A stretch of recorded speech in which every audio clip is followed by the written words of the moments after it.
छत्तीसगढ़ के रायपुर में हुई धर्म संसद में मोहनदास करमचंद गांधी की आलोचना करने के मामले में 30 दिसंबर 2021 को गिरफ्तार हुए कालीचरण महाराज एक समय में अभिजीत धनंजय सारंग हुआ करते थे। आज वो अपने माथे पर गोल तिलक और लाल वस्त्र धारण करते हैं। वह शिव और काली के उपासक है। कालीचरण महाराज महाराष्ट्र के विदर्भ क्षेत्र के अंतर्गत आने वाले अकोला जिले के शिवाजी नगर के रहने वाले हैं। उनके पिता धनंजय सारंग मेडिकल की दुकान चलाते थे। भवसागर समुदाय से ताल्लुक रखने वाले कालीचरण महाराज को लेकर माना जाता है कि उनका जन्म 1973 में हुआ था। उन्होंने 8वीं कक्षा तक की पढ़ाई करने के बाद पढ़ाई को छोड़ दिया, जिसके बाद उनको परिवार वालों ने उनकी मौसी के पास भेज दिया। मौसी के पास रहते हुए उन्होंने मय्यू जी महाराज के संपर्क में आए और वहीं पर पले बढ़े, जहाँ से अध्यात्म की तरफ उनका झुकाव हुआ। भय्यू जी महाराज से दीक्षा लेने के बाद से ही उनको नया नाम कालीचरण महाराज मिला। लोकप्रियता की बात की जाए तो कालीचरण महाराज काफी लोकप्रिय है। हिंदू धर्मग्रंथ से मंत्रों और श्लोकों का जाप करते हुए उनके कई वीडियो वायरल हुए हैं। 2017 में तो उन्होंने निकाय चुनाव में भी अपनी किस्मत आजमाई थी, लेकिन सफलता नहीं मिली। अफवाह तो 2019 लोकसभा चुनाव लड़ने की भी थी। पिछले साल 2020 में मध्य प्रदेश के भोजेश्वर शिव मंदिर में कालीचरण महाराज ने वीणा के शिव तांडव स्रोत गाया था और वो वीडियो इतना अधिक पसंद किया गया कि उसे यूट्यूब पर 2 करोड़ से अधिक बार देखा गया है। इसके चलते वो काफी लोकप्रिय भी हो गए। कालीचरण महाराज का एक आधिकारिक यूट्यूब चैनल है, जिस पर वो बीते 3 सालों से वीडियो अपलोड करते रहे हैं, जिनमें अधिकांश आध्यात्मिक सामग्री, साक्षरता और कथा वचन है। इसी तरह से 2018 में उनका एक वीडियो तेजी से वायरल हुआ था, जिसमें वे महिषासुर मर्दनी श्रोतम गाते हुए दिखे थे। अपने यूट्यूब चैनल पर एक कार्यक्रम में उन्होंने भारतीय हिंदू समाज में जाति व्यवस्था पर कुठाराघात किया था। उन्होंने कहा था, हिंदुओं में जाति की सड़ती समस्या बंटवारा पैदा करती है, जो धर्म को विनाश की ओर ले जाती है। कालीचरण महाराज ने हिंदुओं को शिवाजी महाराज का अनुसरण करने की नसीहत देते हुए कहा था कि जाति की जंजीरों को तोड़कर हिंदुत्व के बैनर के नीचे एकत्र होने की जरूरत है। कालीचरण महाराज के मुताबिक हिंदू बटे हुए थे, इसी कारण आक्रमणकारी भारत को जीत पाए। शिवाजी महाराज सभी हिंदुओं को एक साथ लाए और हमें उनके नक्शे कदम पर चलना चाहिए।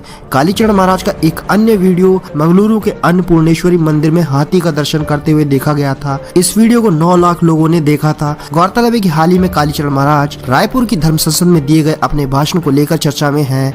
गांधी पर उनके भाषण के बाद उनके खिलाफ केस दर्ज किया गया है। बाद में गुरुवार 30 दिसंबर 2021 को रायपुर पुलिस ने एमपी के खजुराहो से उन्हें गिरफ्तार किया था। इस मामले में मध्य प्रदेश सरकार ने कहा है कि हिंदू नेताओं को गिरफ्तार करने वाली रायपुर पुलिस की कार्रवाई अंतर्राज्यीय प्रोटोकॉल का उल्लंघन है और रायपुर पुलिस ने ऑपरेशन करने से पहले एमपी पुलिस को सूचित भी नहीं। कोई दो राय नहीं। तो वो जो पहुंच गई हैं, पिंकी जी पहुंच गई, घर घर जा रही हैं आजकल, लोगों से सवाल जवाब भी कर रही हैं। आप भी सुन लीजिए। प्रयागराज वाई डिम्पल भाभी रैली याद आ गई। हाँ बिल्कुल बिल्कुल। तो कोई कह रहा था मिट्टी के तेल की इस्तेमाल हो रही है। मिट्टी के तेल तो बहुत दिन आते हैं, अब आए ना रहे से बंद है गए। वो भी बंद है। गैस पे सब काम होते हैं।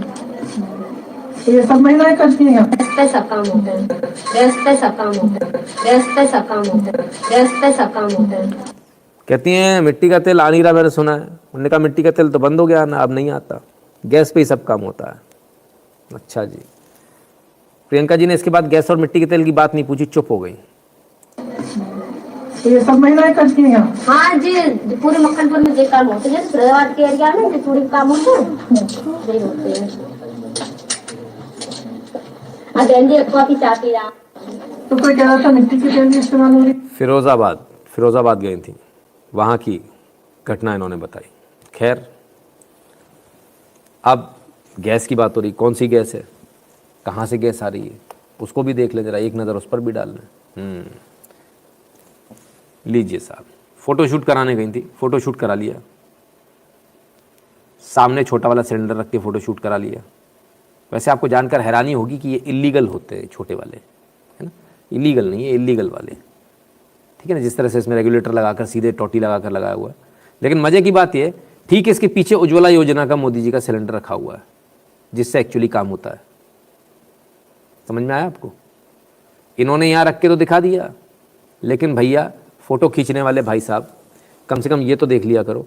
वो लेडी कह रही है गैस से काम हो रहा है, ये पहुँच गई ये बताने के लिए मिट्टी का तेल नहीं मिल रहा। उन्होंने कहा मिट्टी का तेल बंद हो गया, गैस आनी शुरू हो गई, अब गैस से काम हो रहा है, और मोदी जी का उज्ज्वला सामने बोल रहा है। कमाल के लोग हैं। नैरेटिव भी चलाना नहीं आता, फोटो खींचनी भी नहीं आती, कुछ नहीं आता। खींच ली तो कम से कम इतनी क्रॉप कर लेते, कुछ तो इज्जत बचती। खैर क्या बोलें। अब मूर्खों की तो खैर कमी नहीं है, क्या करें। मूक तो हर जगह मौजूद है। हमने आपको एक घटना बताई थी कि योगी जी का नाम गवाह ने बोला कि मुझे मारा पीटा, मेरे को प्रेशराइज़ किया, योगी जी का नाम ले दो, आरएसएस के लोगों का नाम ले दो इस बॉम्ब ब्लास्ट में, मालेगांव बम धमाके में। तो फंसाना था उनको, योगी से लेके तमाम सारे बड़े लोगों को।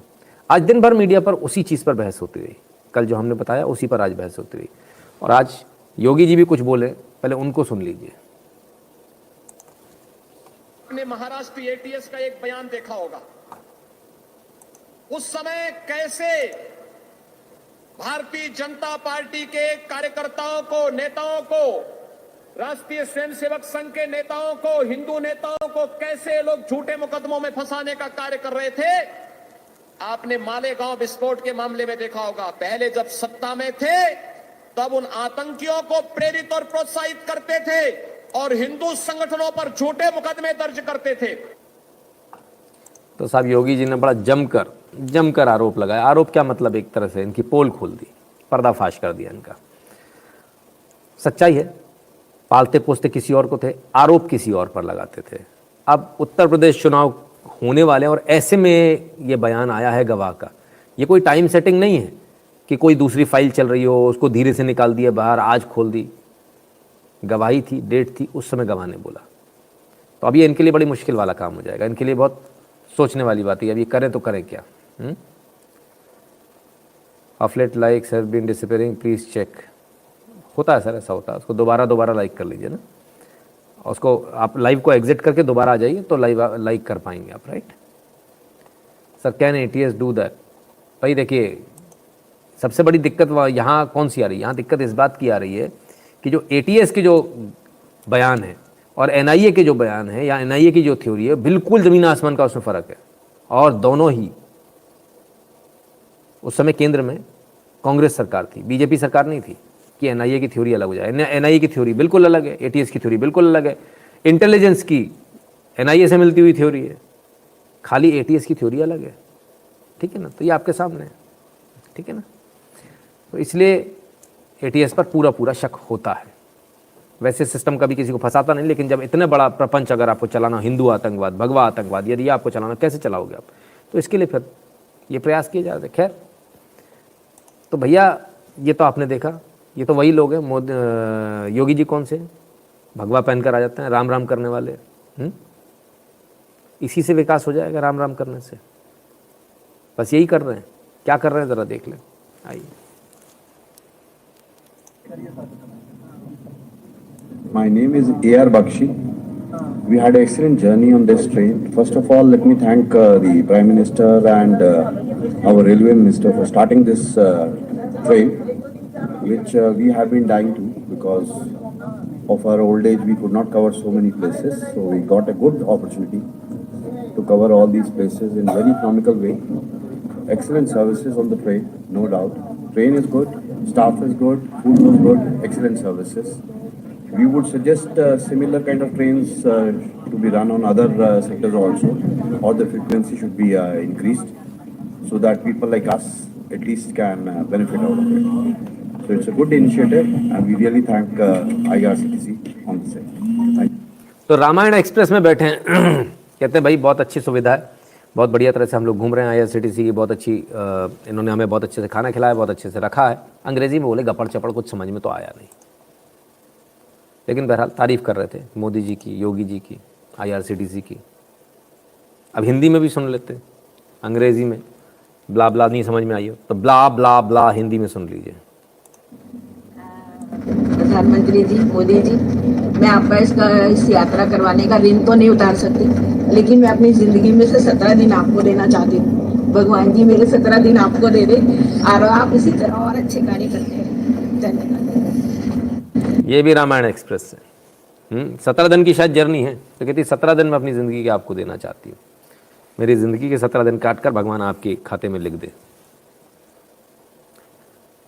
फिर लोग कहते हैं ईवीएम हैक हो रही है।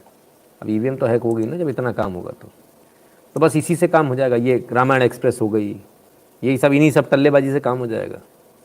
काम कैसे होता है, मोदी जी इतना काम कैसे कर लेते हैं, करते भी हैं नहीं करते हैं। आइए इसको सुन लें, खुद ही सुन लीजिए दामी जी के मुंह से।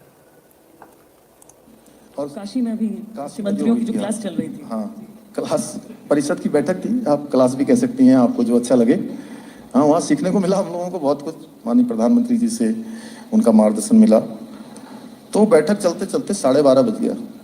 12:30 बजे बैठक खत्म हुई और ये उस पर चल रही थी, क्रूज पर। तो वो क्रूज बीच में था, उसको किनारे लाते लाते मैं समझता हूँ कि आधे घंटे का समय लग गया।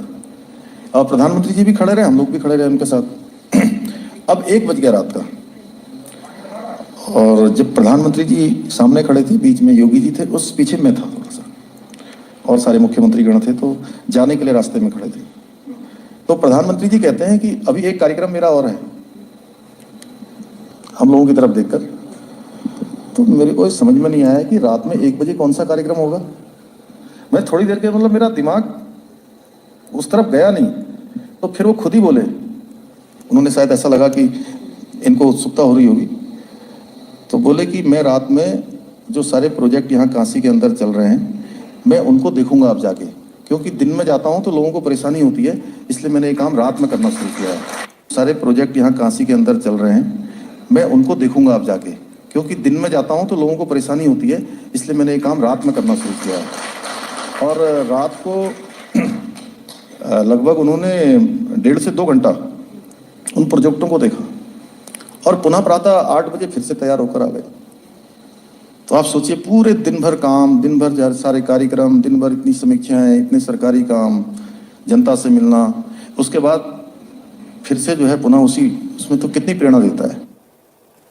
तो सब ऐसे होता है काम। अब लोगों को काम समझ में नहीं आता, कुछ लोग सड़कें रोक कर वीआईपी मूवमेंट बनाते थे, मोदी जी ठीक उससे उलट वीआईपी मूवमेंट से बचते हैं, रात में अपना काम करते हैं। ये कोई आज पहली बार काशी में नहीं गए, जब से सीएम थे तब से यही हाल है मोदी जी का। जो लोग मोदी जी को नहीं जानते उनको बता दूं, और पीएम बनने के बाद और भी ज़्यादा इस बात का विशेष ध्यान रखने की जो जितने भी जो इंस्पेक्शन है वो रात में करें।